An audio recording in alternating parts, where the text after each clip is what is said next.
నంద్యాలలోని sub register కార్యాలయంలో గురువారం ACB అధికారుల తనిఖీలు స్థానికంగా కలకలం రేపింది.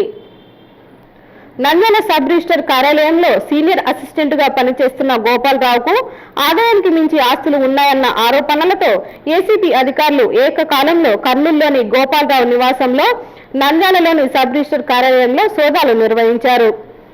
కడప ఏసీబీ సీఐ సయ్యద్ హసన్ సిబ్బంది నంద్యాలలోని సబ్ రిజిస్టర్ కార్యాలయంలో రికార్డులను, కంప్యూటర్లను క్షుణ్ణంగా పరిశీలించారు.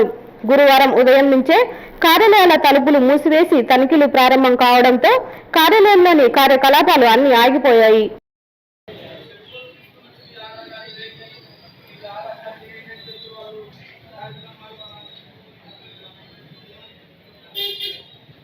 స్టాంపు రైటర్లు తమ షాపులను మూసివేశారు. సాయంత్రం వరకు కార్యాలయంలో ఏసీబీ సిబ్బంది తనిఖీలు చేపట్టారు. కర్నూలులోని గోపాలరావు ఇల్లు, బంధువుల ఇళ్లలో తనిఖీలు నిర్వహించారు. విలాసవంతమైన గోపాలరావు ఇంటిలోని కీలక డాక్యుమెంట్లు స్వాధీనం చేసుకున్నారు. కర్నూలు నగరంలో 3 విలాసవంతమైన భవనాలు, 5 ఖాళీ స్థలాలను ఏసీబీ అధికారులు గుర్తించినట్లు తెలిసింది. గోపాలరావు ఇంట్లో భారీగా బంగారు, వెండి నగలను అధికారులు గుర్తించారు. ఏసీబీ అధికారులు విచారణ చేస్తున్నారు.